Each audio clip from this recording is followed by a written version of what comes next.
welcome to another episode of What Happens Binge Media's show where, I'll just spoil the shit out of a movie for Alex. What's going on, Alex?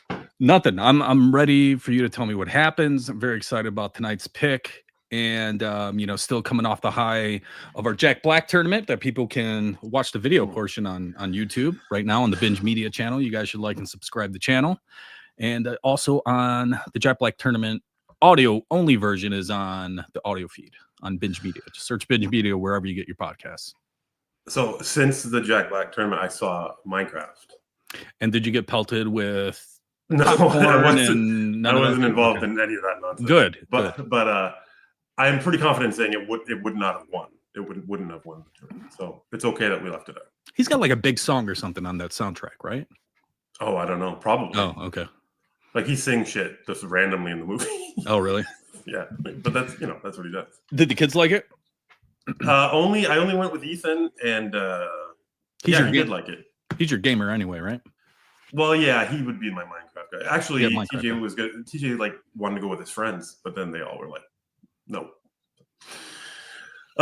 It should be noted for these picks that we do. Alex said that he's excited for the pick. They're all Alex's picks. Like I'm not right. I'm not kind of like pushing any of these movies on him. This is his pick. He's got a list that we're choosing from.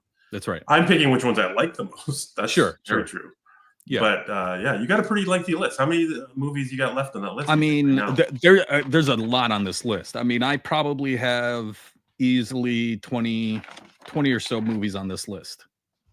Oh, Jesus. And a lot of them are sequels too. And we got a sequel today, but I do have a bit of an aversion to sequels, and maybe we'll find that out now.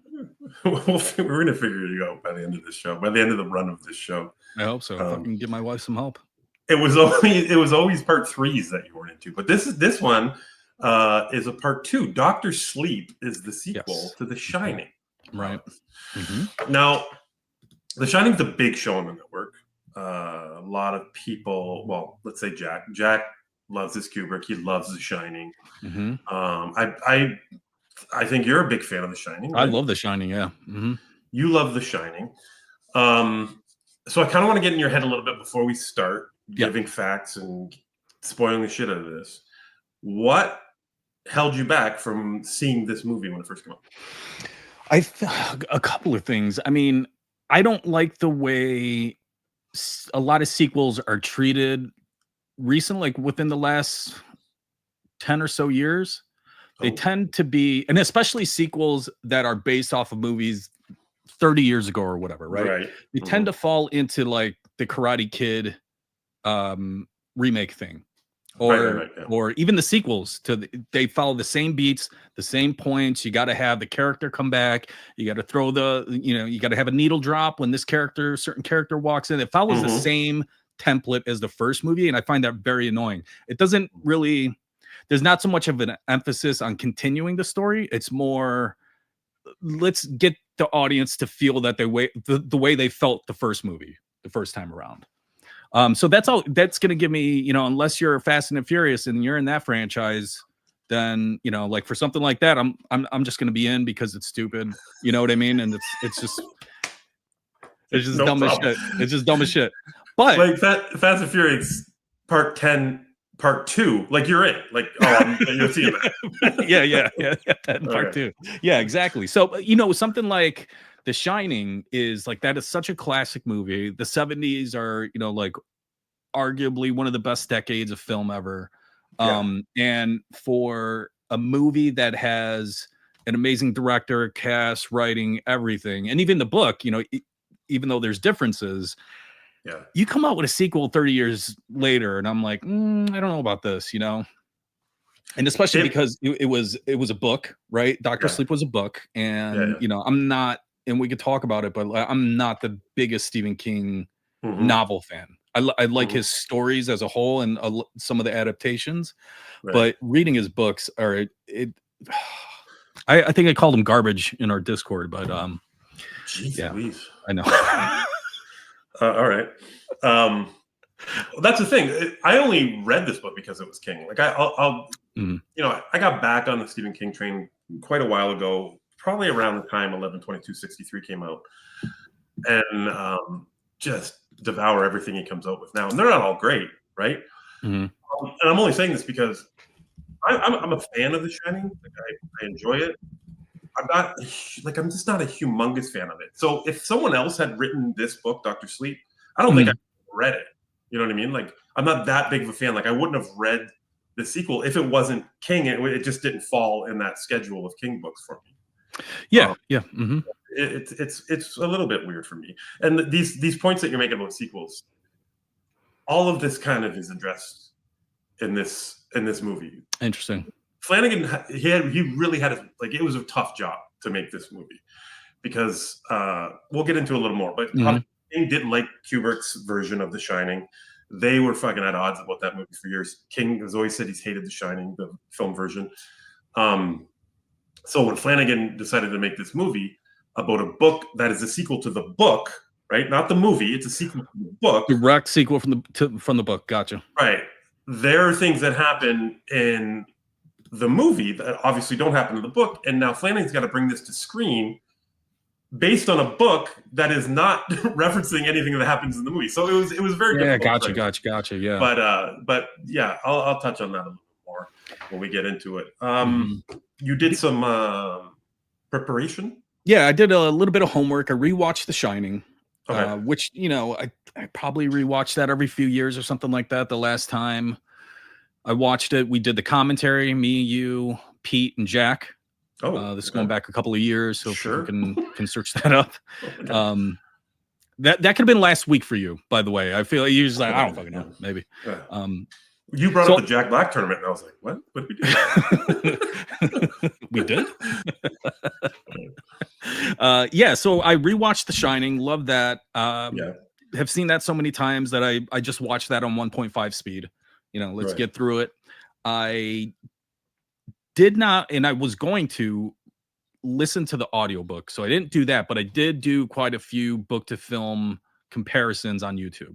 Oh, okay. Just to see the differences of that. And then I watched quite a few videos on why Stephen King dislikes the film, and some of those things I kind of agree with him on. Other than that, I was tempted to watch a trailer, didn't watch the trailer. Oh, nice. Didn't read a synopsis. So trying to come into this as clean and as pure as possible.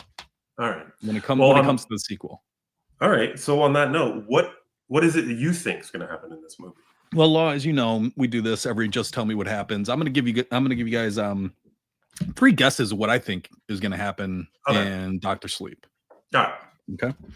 So first of all, we have Danny is an older man. These are my first guess of what I think is going to happen in the film. Danny's an older man, and he's asked to be the caretaker for the Look Over There hotel. And on his first day, he's mysteriously killed with an axe, but his ghost spends the rest of the movie stuck in the hedge maze trying to get out. That's the whole movie. Okay, so we're bringing in elements from the first movie, right? Yeah. The character's older. We got a little bit of, sequels tend to do this where they just a little slight turn of a phrase on a name or a hotel or something like that. That's so right. I just, I had a guess on that one. Okay. So the second one is Dick Halloran follows Danny through life, like Travolta did in Michael. And this is, we're seeing him throughout the years, and he's an old man, and he points out people and places that have the Shining, since they both communicate telepathically. The film is nearly silent the entire time, except for ambient noises, because they're all telepathically communicating, and it's 3 hours long. Oh, all right. Which I guess could have been like an easy way for me to get rid of this one, at least the runtime, by just looking it up on IMDb. You could have, but you didn't. Right. You didn't. Okay. And my final guess. This is kind of a longer one, so that's why I saved it to the last. Danny, 30 or so years later, he's a librarian for his town's, you guessed it, library. Yes. And more his work days become odd and surreal until one day a boy with a NASA sweater and a bowl haircut asks for a book on Apollo 11. And this opens something up in Danny. And he travels to the Overlook Hotel for some unanswered questions that he still has after all these years. And he finds that the Overlook has been turned into a space-themed hotel. And he checks into room 237. And when he opens room 237, he finds a gigantic soundstage with what looks to be space shuttles on the moon and a film crew. Okay. And when he asks someone what they're filming, they say, "You should know, you're the director. You've always been the director." Oh, Jesus. And that's the thing that, with these sequels that I'm a little worried about. They say, "Yeah, you've always been the director. You're Dr. Sleep." And that's when he just snaps out of it, wakes up, and he's Danny from the original Shining movie. Holy fuck! Like we see in The Shining in the Overlook. And it's one of these where they don't film anything new. They just take the fucking a scene from The Shining and they just put it in their movie. That's what's happening in this one. So I actually think this third one's a little far-fetched. Goes into the room 237. A little bit conspiracy. And that was actually something I was going to watch too, but I really didn't have time for it. So, all right, room 237. I don't know if it's important for the Dr. Sleep discussion, but who knows? Maybe it is. You're close on a lot of stuff. All right, that's what I think. Yeah, okay. But also, you're not very close on a lot of stuff. Okay, well, let's go through it. I might conjure up something in you. You're like, oh yeah, that's actually very similar. It was on space. All right, let's get to the facts of Dr. Sleep. This came out on November 8th, 2019. It is 2 hours and 32 minutes long. Ooh, I was close. So it was very, very close. This is director Mike Flanagan's 7th movie. His second Stephen King adaptation in a row, actually, because he had done this right after Gerald's Game in 2017. 0 major nominations, so it didn't win anything. Budget of $45 million, worldwide gross of $72.4 million. Okay. Not hugely successful at the box office. And there was talks of a third. Well, I guess like a sequel to this, but it was going to be a prequel about Dick Halloran's character, showing what's up with him when he had the shine as a little brother. But I guess the box office for this didn't pan out for them, and they kind of scraped it. So the sequel for the sequel is going to be a prequel. The sequel for the sequel was going to be a prequel. Yeah. Okay. And then now I've heard that Flanagan has offered up one of the main characters in this movie to be continued. First in a book by Stephen King. Flanagan kind of suggested it to Stephen King, and he was interested, but nothing's come of it. Stephen King's stuck on this Holly character right now in his books, from Mr. Mercedes. Okay. And what was the show with Jason Bateman, The Outsider? Oh, great show! Yeah, So Holly's also in that, and he's stuck on that character right now. So he's done, I think, 2 sequels with her already, and now his next book coming out next month is also another sequel with Holly. So, IMDb 7.3, which is pretty damn good. That's pretty good for IMDb. Yeah, and then it gets even better on Rotten Tomatoes. 78% critics, 89% fans. Damn, both fresh. Holy shit! This is coming into this, I was going to get on my fucking soapbox and be like, this is underappreciated. No one likes this movie. Everyone likes this movie. Everyone likes this movie. I try not to sway you one way or the other, but I really, really love this movie. It is funny that you just had your Simpsons old man yells at cloud moment, though. Everyone hates Dr. Everyone hates this fucking movie. 89% audience. That's awesome. They don't. But the box office didn't show it. It just didn't do well. So I don't know. I think a lot of people were like you. I don't know where Jack stands on this, and I don't know if he saw it right away.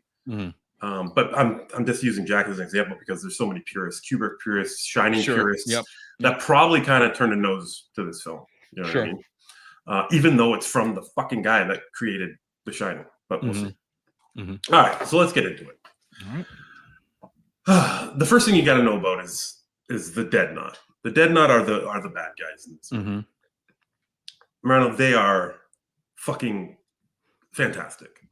So the Dead Knot. Dead Knot. Okay.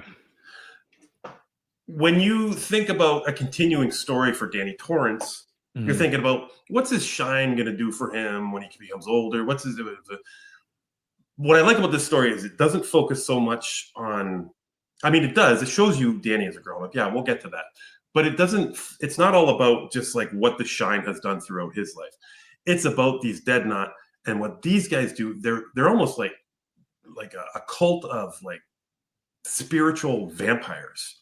They search out people with the shine, and they need to kill them in the most horrific ways so that they can feed off their steam. Now, their steam is just I mean, it's like on screen, it's portrayed as like a fog, you know, like their breath coming out of their mouth, and the Dead Knot inhaling, you know, it's like blood. It's like Cat's Eye. Yes, like Cat's Eye. There's a bunch of references to other Stephen King works in here. Oh, okay.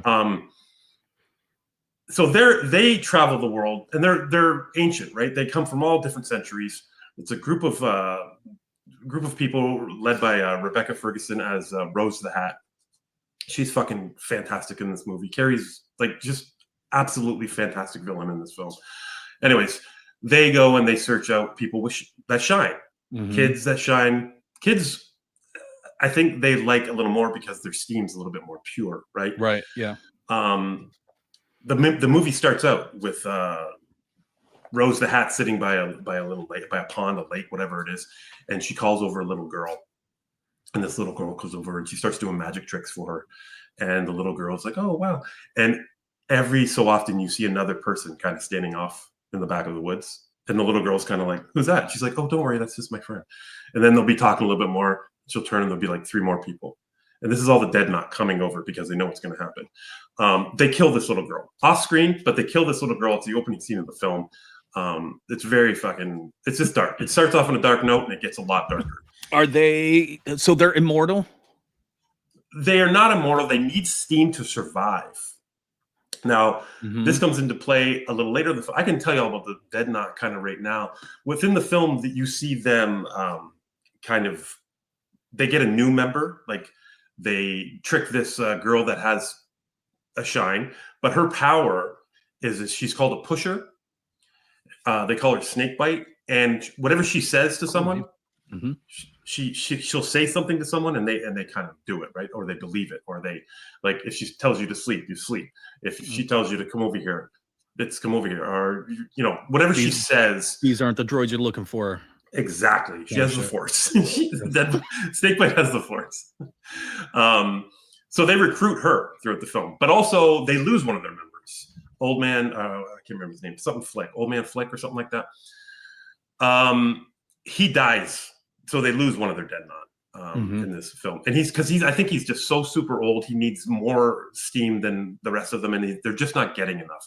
And this is the problem with the Dead Knot in this film. They're running out of people that shine. They can't find all these people all the time, right? And it's getting way more difficult for them. Do they have those like little Scientology e-meters on how to find people that have the shine?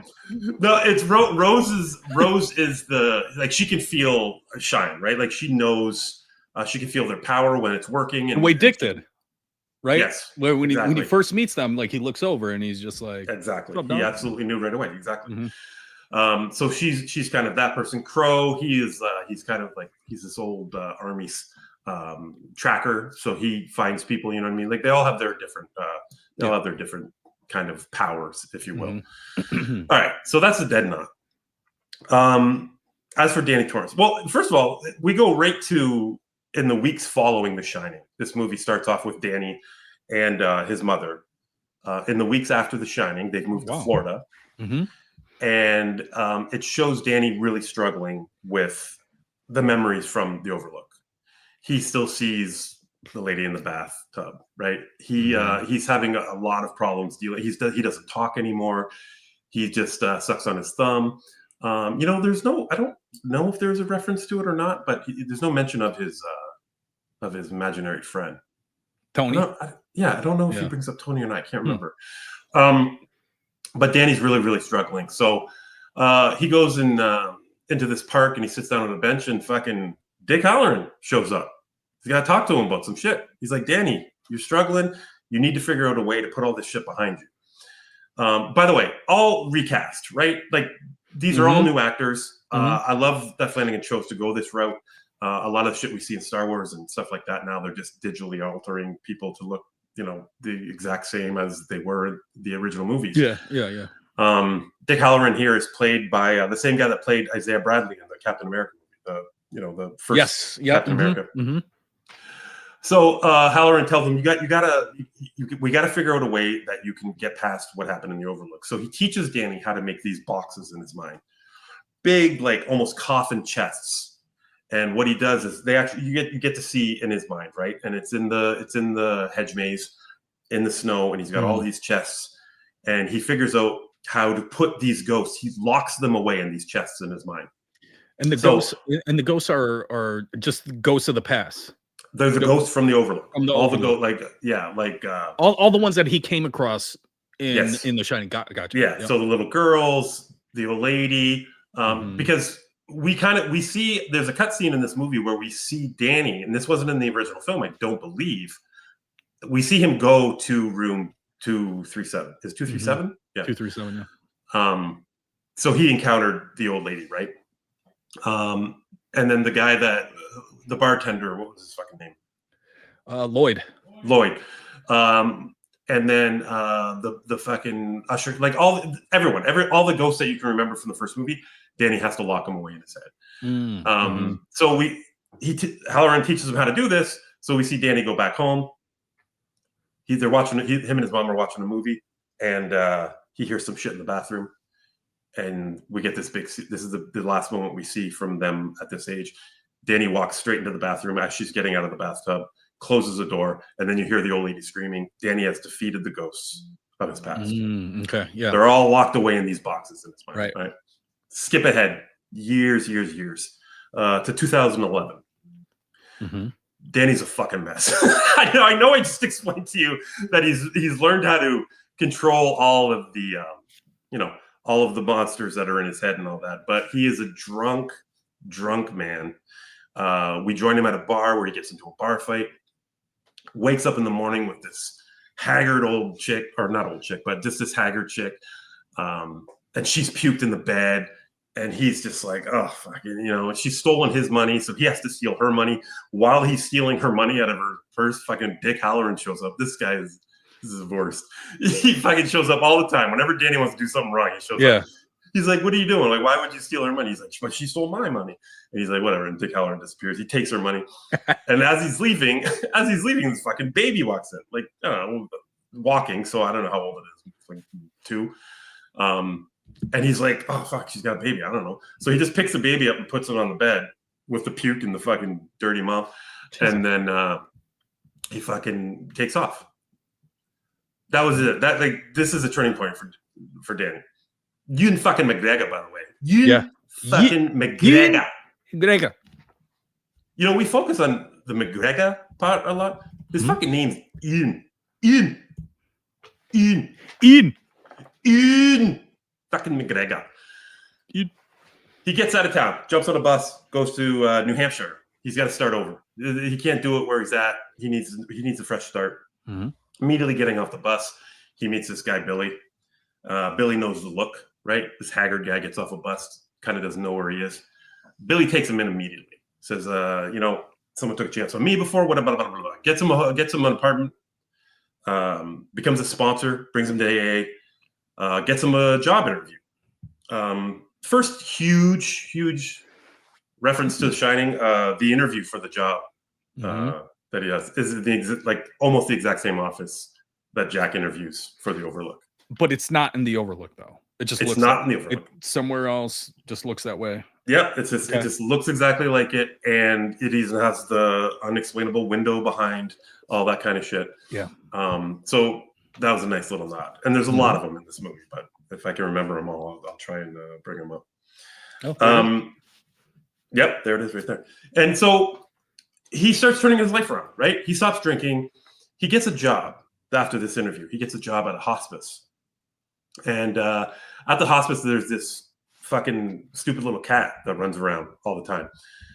What this cat, it's called Azzy, and it goes into rooms periodically, and it jumps on the bed and it lays there. Now the patients know that this means that they're going to die. Okay, I guess this is based on a true story. This specific little story. Yeah.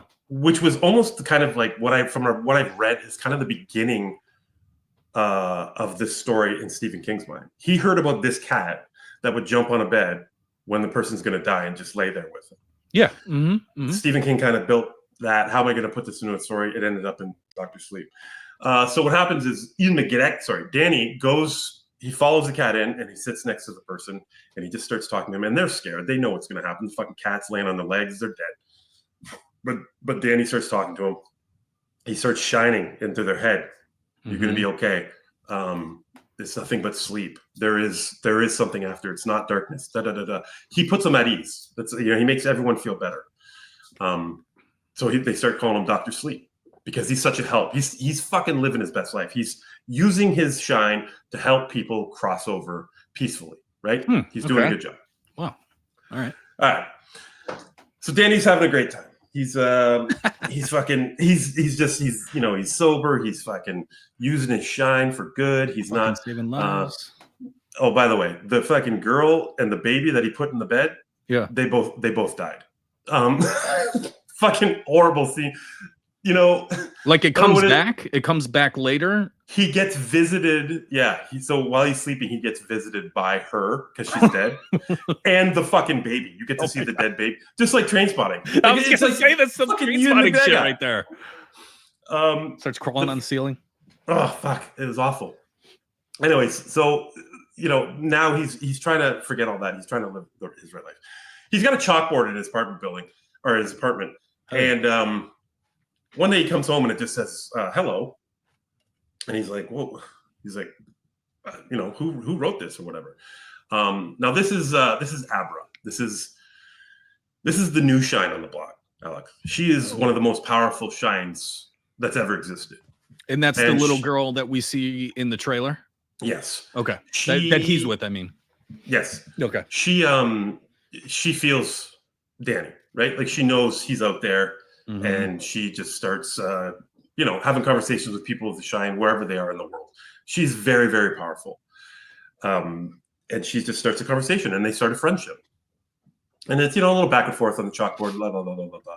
And then we get to know Abra a little bit. We learn about her powers and when she was a little kid and how she grew up and had all this special things that she could do. All right. So back to the Dead Knot, they're looking for Steve. And one of the hardest scenes, like honestly, that I've ever watched. They go to this baseball game. Crow has tracked down a kid that has a shine, and he's a really good baseball player. And here's another nice little nod to the first movie. When they show Crow sitting in the stands, and there's two people in front of him talking about the kid that's coming up to bat, and they're like, "Oh yeah, it's like he can tell what's on the pitcher's mind, or he can read his mind." And all that. Well, that guy that says that is Danny Lloyd. That's Danny from the original movie. Oh, the actor.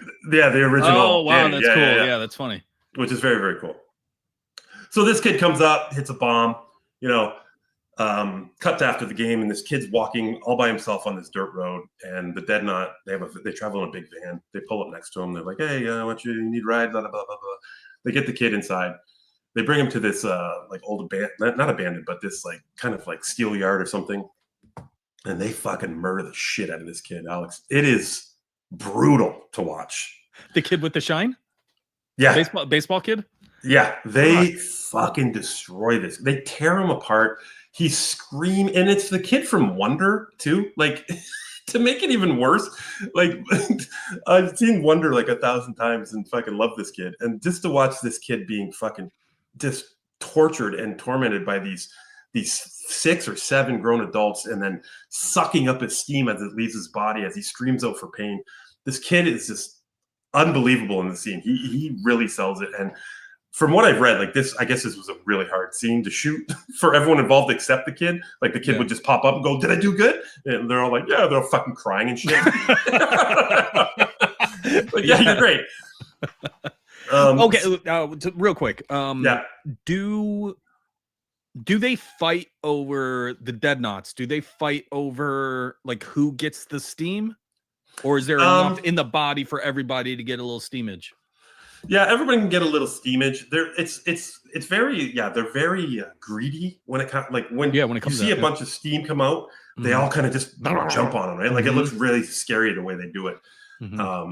But yeah, everyone seems to get a lot of steam. Now this kid's got a lot of steam, right? Yeah, he's got steam for days. So while this is happening, the other thing, real quick, before we move on from the young child getting brutally murdered. Is there an explanation for why the deaths have to be so violent? Yeah, more pain, and the longer the death, the more steam they produce. That's almost like a little Monsters Inc. thing there too. Yes, fucking nice. You with your references. I've watched every other movie but this one. Apparently, I can fucking compare it to 70 other movies. Hey guys, it's your pal Alyx, and I want to tell you about our friends over at ParkSense.com. Go there and use the code BINGE20 at checkout for 20% off your entire order. If you like the Disney or Universal parks and want to bring some of the sensory magic back home, go to ParkSense.com and pick out your favorite candle, room spray, or wax melt. The best thing about ParkSense.com is the variety of scents that bring you right back to the park. The extraterrestrial adventure candle will remind you of Universal's ET ride, and the Wizard Beer's butterscotch scent will transport you to the Hogwarts Express right from your living room. So go to ParkSense.com, stock up on some fantastic smells, and use the code BINGE20 at checkout for 20% off your order. Thank you to ParkSense.com, and now back to the show. While this kid's getting murdered, baseball boy, they call him, Abra fucking hears, like she feels it, right? She's powerful. She knows one of my steam bros is getting fucking murdered somewhere. Yeah. And she's screaming stop, and she's like, and Rose the Hat feels her when this happens.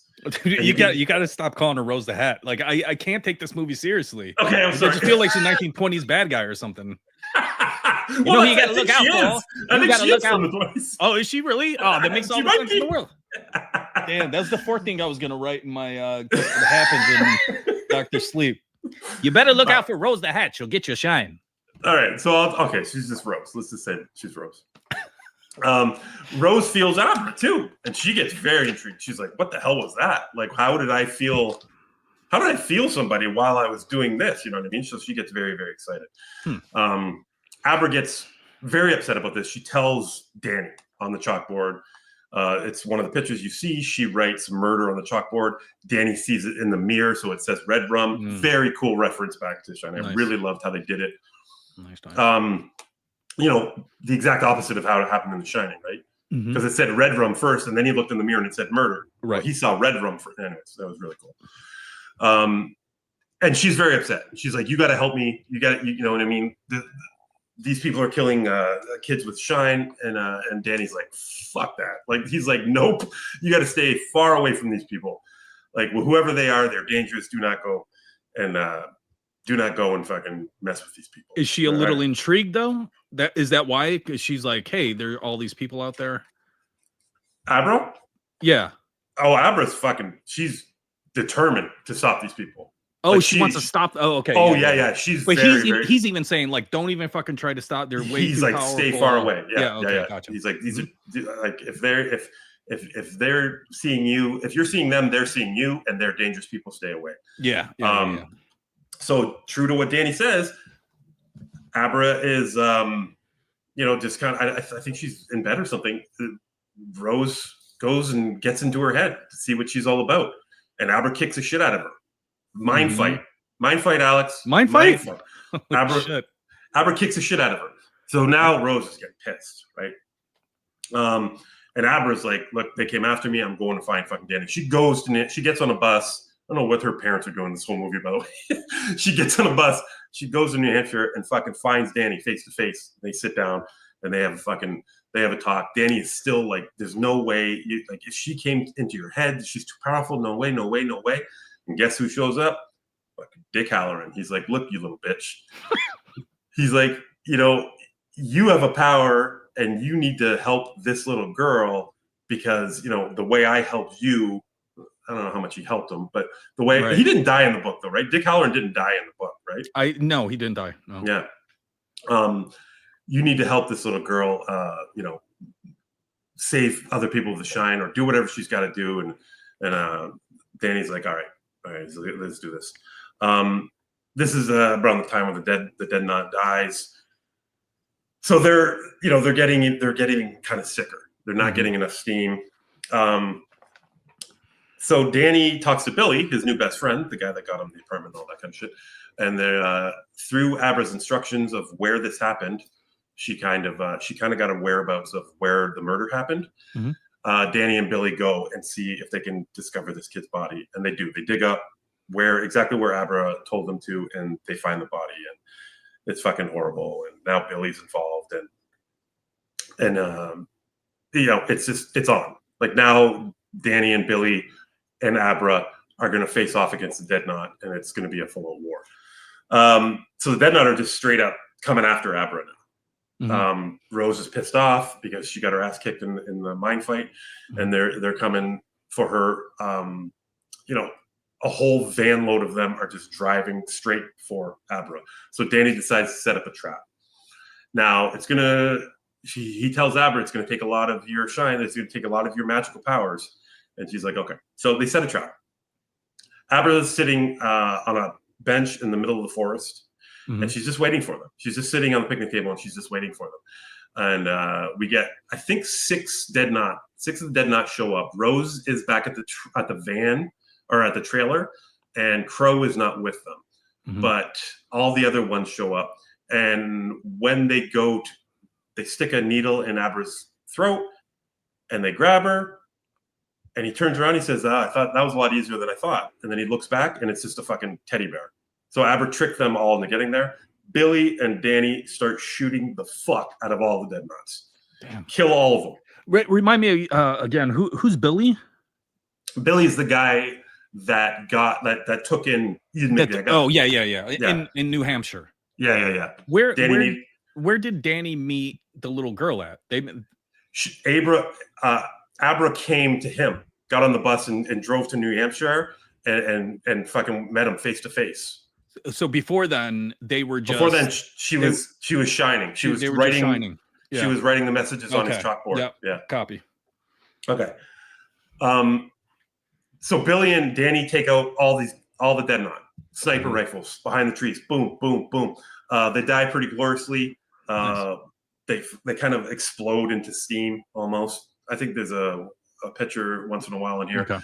They just kind of melt away and then turn into dust, and all their steam goes away. Okay, but so Snakebite's there. This is the pusher. Remember the girl that tells you what to do? Hell yeah. So she is shot about 3 times, and she's dying on the ground. And Danny is right next to her. She was just about to kill Danny. Danny is right next to her. Billy starts walking up after shooting her in the neck. Danny says, stay away.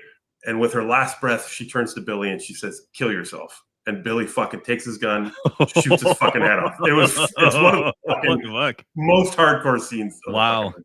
Is that from the book? I think it is. It seems like a very Stephen King-esque death.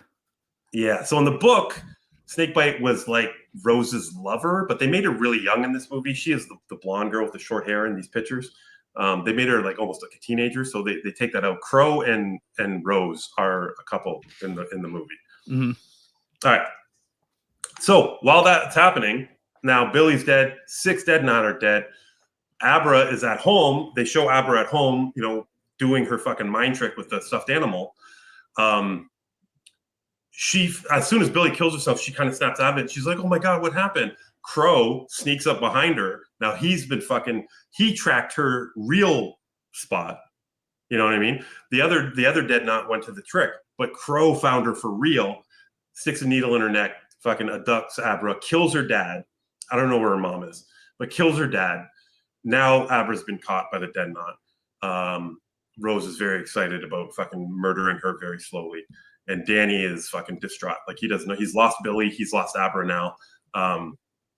He might fall back into drinking. Everything's going, array for Danny. He doesn't know what to do. And Abra's not responding to his shine because she's unconscious. All right, so then we cut to the scene with Crow driving with Abra in the back. He's bringing her to Rose. She wakes up and finally gets to contact Danny. Danny's fucking like, oh my God, where have you been? Blah, blah, blah, blah, blah. He says, okay, we're going to try something. I'm going to take, like, he possesses her. He's like, I'm going to take over your body. I'm going to try this. I don't know if I can do it. So, it's new superpowers for sequels, Yeah, hell yeah. So he goes into Abra's body, and then him and Crow are having a conversation. Very cool scene. Crow figures out it's not Abra anymore. Him and Danny are going back and forth. This is all happening through Abra's body, though. She's speaking as Ian fucking McGregor. And anyways, Danny's they're talking shit back and forth, back and forth. Danny goes like this, makes him crash the car. He doesn't have a seatbelt on. He goes through the windshield. Fucking Crow's dead. Danny has now killed all the dead knot except Rose. And she is fucking pissed. And Danny knows this. He needs to go somewhere where he has the most power. Abra doesn't, Abra's a powerful girl, but he thinks that Rose is too much. And they need to go somewhere where Danny has the advantage. So they go to the Overlook. Now, the traveling to the Overlook, you had mentioned in your what I think is going to happen. They're just going to use scenes from the original movie. Yeah. So I think what they do here is they use the travel scenes at the beginning of They use those scenes, but they just take all the light out of them and they make it at dark. They make it at nighttime, which is very, very cool. Same music, pretty interesting. Yeah, same music, but the exact same scenes, but all at nighttime now. Yeah. Rose has lost her shit. She's got fucking shelves of steam that she's saving for a special occasion, like just backups, kind of like that fucking champagne. Like she's got little bits of steam here and there, like clay jars of steam all on a shelf. Yeah. She fucking cracks every one of them and inhales all this. She's fucking jacked. She's jacked with steam. Zooted. She is going out of her way just to kill these motherfuckers. All right.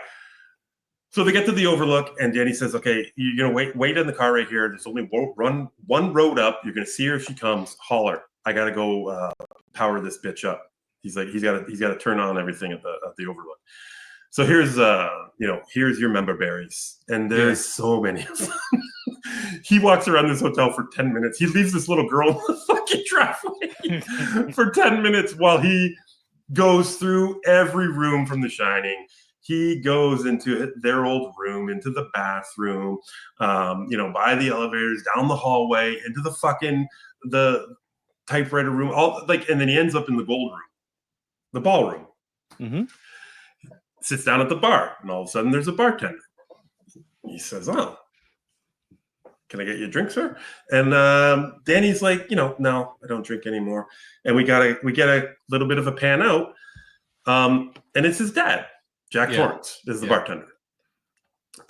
He says his name's Lloyd, but everyone knows it's Jack Torrance. By the way, played by fucking Elliot from E.T.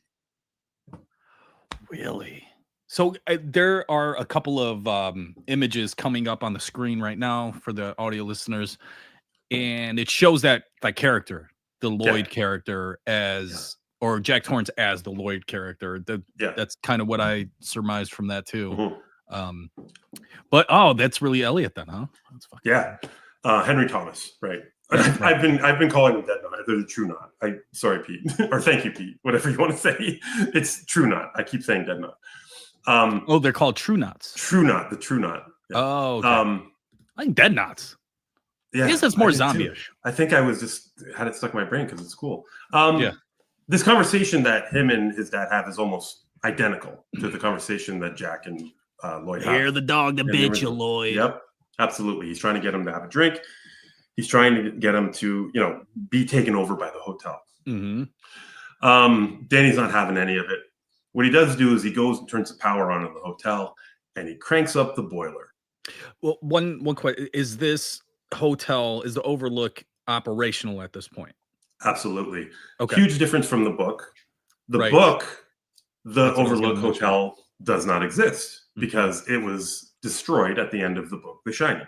Right. So this is where Flanagan decided I to... say right. I learned that a half hour ago. This is where Flanagan decided to make a sequel to the film and not Stephen King's book, right? Not Right. stay true to the book. And it's hard to imagine Stephen King gave him his blessing, but what happens next is why he gets his blessing. Hotel's fired up, all the lights are on, fucking boiler's working, fucking everything's going on. Danny comes out to get Abra. Rose is driving up the driveway at this exact moment. Good timing. Rosa hat. Rosa hat. All right. Danny and Abra run into the Overlook. Rose gets out. She's looking at the hotel from outside. There's a picture of this. She's looking at the hotel from outside. All the rooms are lit up. It's just right there. It's There you fucking go. glorious. Oh, Love beautiful. this scene. Yeah, that's great. She walks in. She's got a little bit. She's gonna do some member bear service too. The elevators. She goes by. The blood comes out. Mm-hmm. She ends up in the typewriter room with Danny and Abra on the stairs. Mm-hmm. Back and forth here. Danny talking shit to Rose a little bit. Rose is like, I'm going to murder you like so slowly. It's going like she's going to absolutely devour them. Like she's so pissed off. I just want to bash your head right in. Bash you right the fuck in. Interesting thought here. Danny's pretty powerful shine.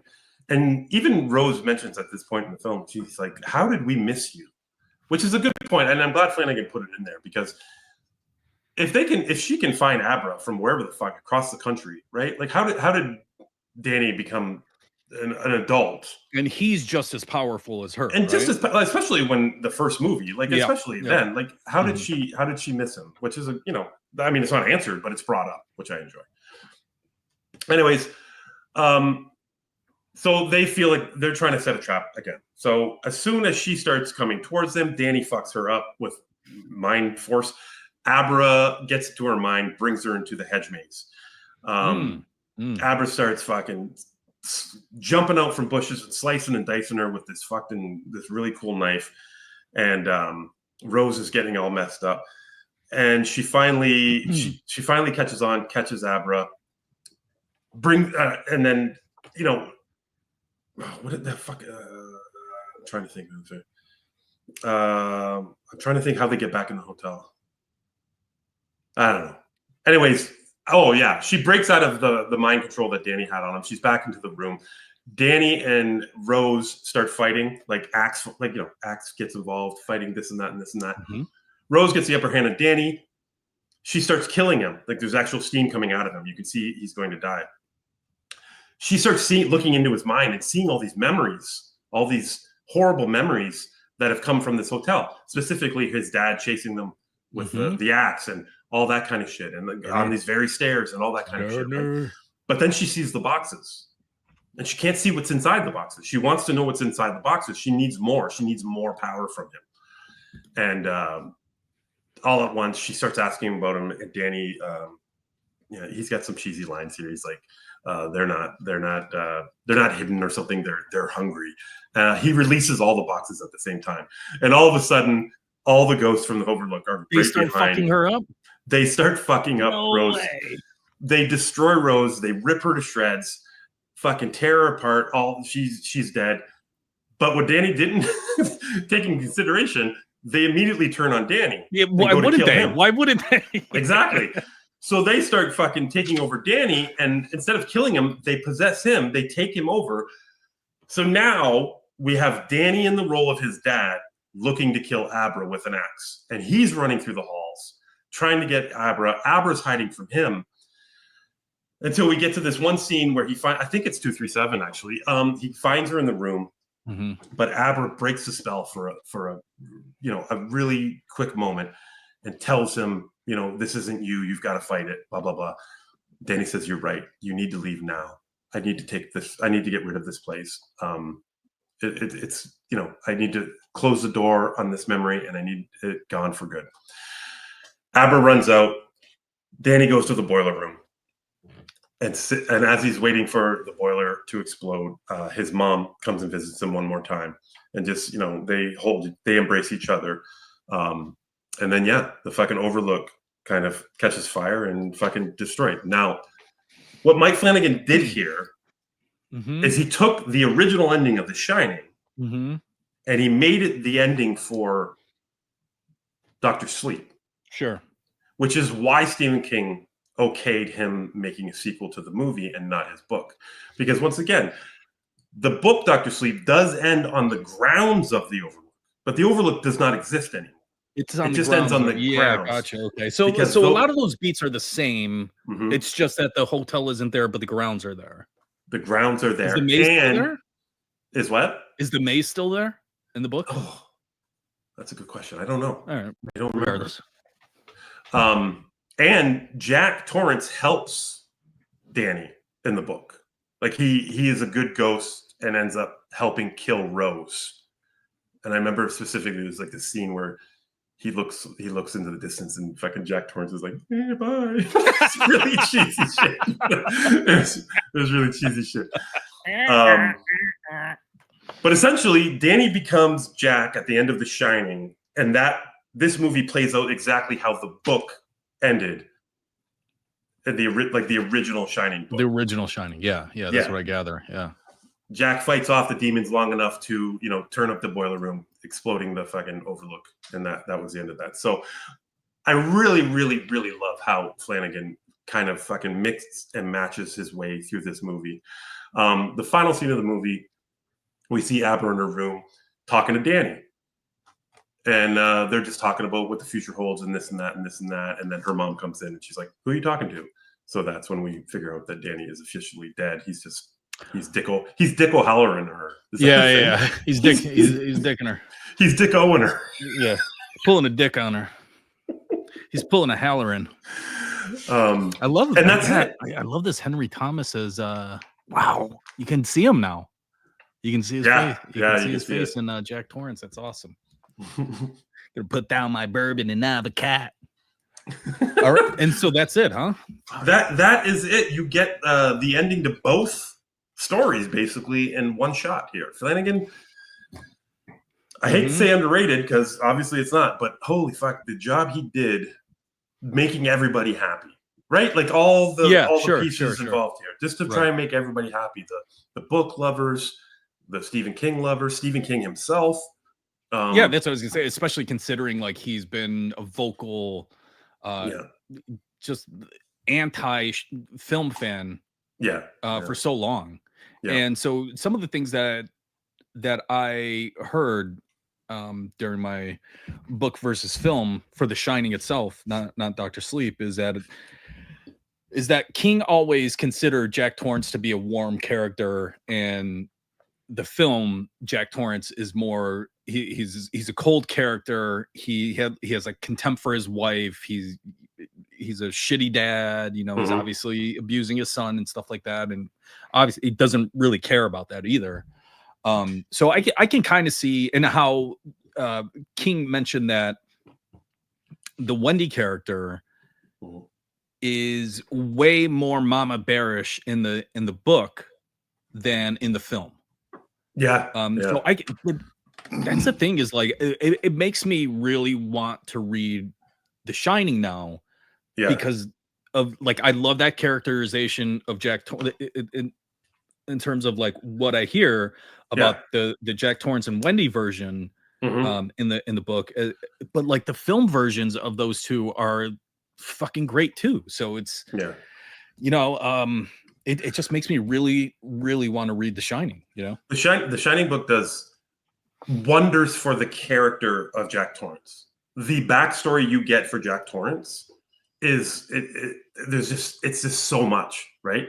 Like how he was a teacher and he was accused of beating one of his students, like all this shit. Like it's really, really deep. In the movie, he's just kind of falling on hard times. He just needs a job, right? Like you just kind of get right into that. I'm going for this job interview. And he's like, when we first meet him, when they're in the car, he's already a dick.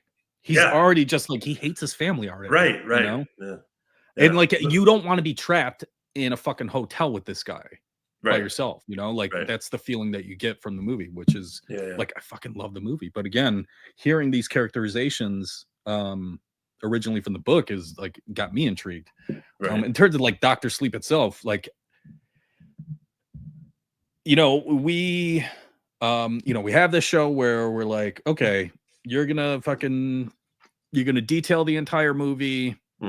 And you know, we're gonna put together a fucking video package to, you know, just display as you're detailing all the different points. Yeah. And putting that fucking thing together, I was like, this movie looks awesome. Like, why did I fucking watch this movie? You know what I mean? Like, I just felt like such a dick. I'm like, this is a bad format for a show, because almost every movie so far, like, yeah. Man, well, I should fucking watch this thing. That's interesting too, because when I'm screenshotting the film, right? Like so yesterday I skimmed through the movie again, and I'll screenshot when I think you're gonna appreciate a picture, and there's a lot of moments like that in this movie. I could tell. I mean, like, this is our third episode, and we've done a couple of test episodes too. But in every single one where we had visual element to it, you know, all these different images that you screenshotted, which is the correct enunciation. Tense. It's this one in particular, I could tell that you were like, "Oh, this is dope. This is dope. This is dope." And that, you know, it just makes me want to watch the movie. You know. Yeah, I'm glad. If just to sell you a little bit more, just one more reference that I didn't mention going through here. One of the scenes when Dick visits Danny at the hospice to tell him to help Abra. Danny is sitting at the desk reading a magazine. It is the exact same issue of Playgirl that Jack is reading. It really? And yeah. Like, fucking but fantastic. even that like shot of him and, is it Abra or Abro? Abra.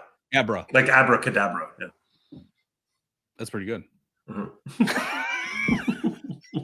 That shot where he's like holding the axe.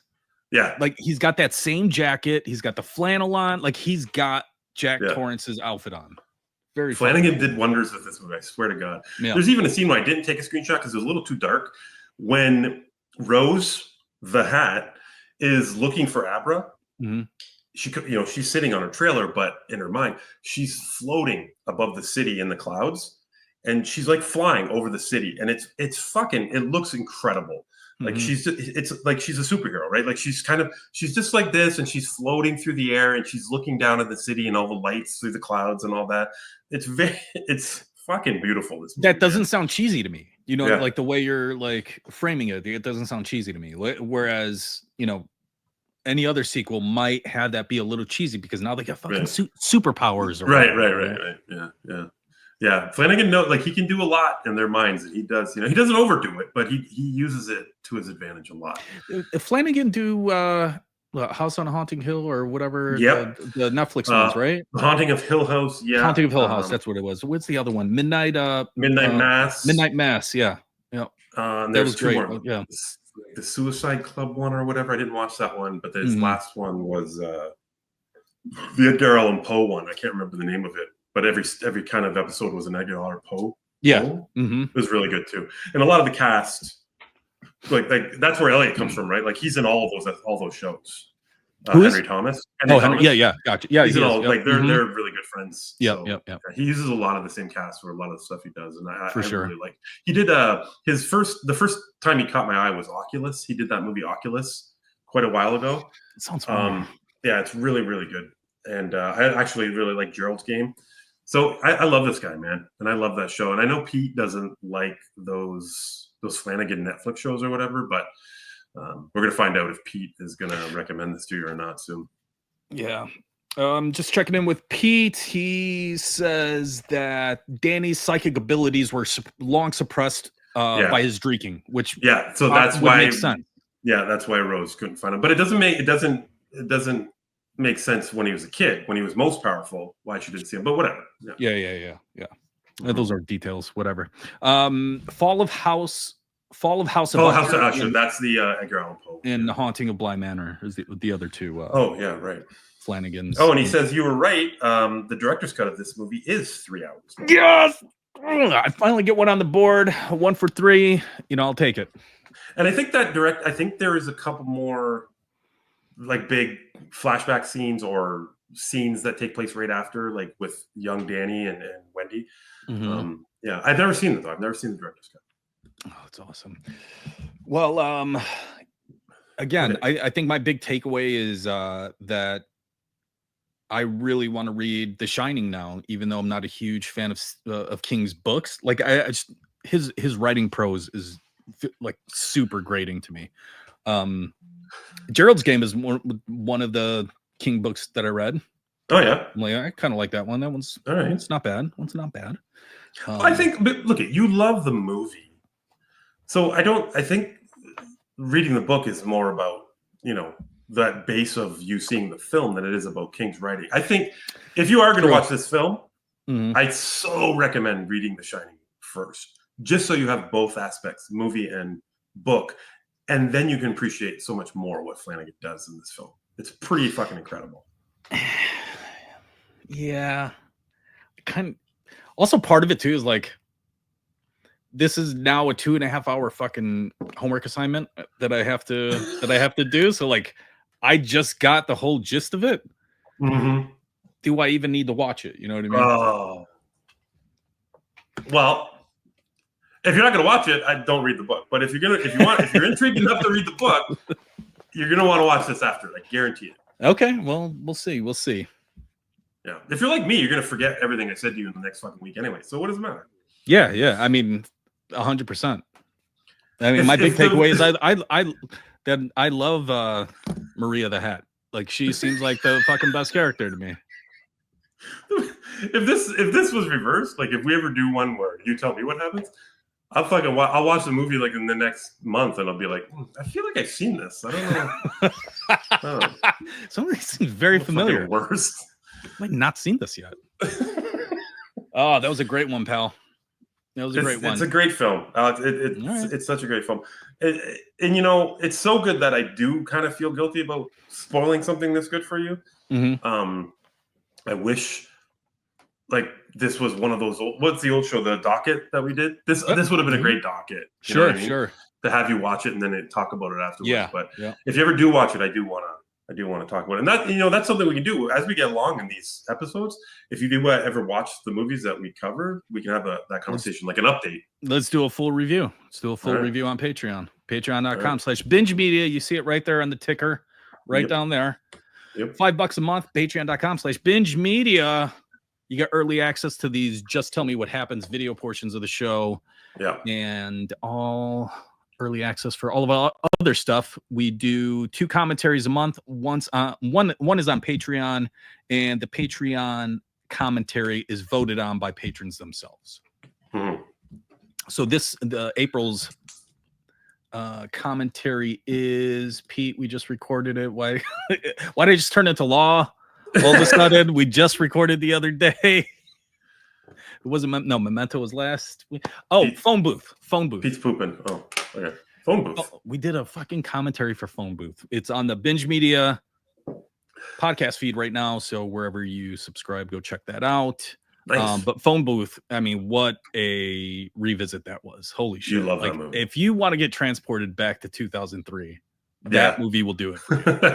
It's one of these where it opens up and it's like you see the circuit boards and everything, and then we got satellites and it goes down to Earth, and everybody's like talking on their cell phone and everything. It's so fucking bad, dude. It's so bad. And for the Patreon voted commentaries for the month, your choices are Below, Sandlot, Hellboy, Panic Room, and Anger Management. And right now, I think Blow and Sandlot are head to head. Oh, nice. Yeah. All right. Patreon.com/binge media, $5 a month. Do it.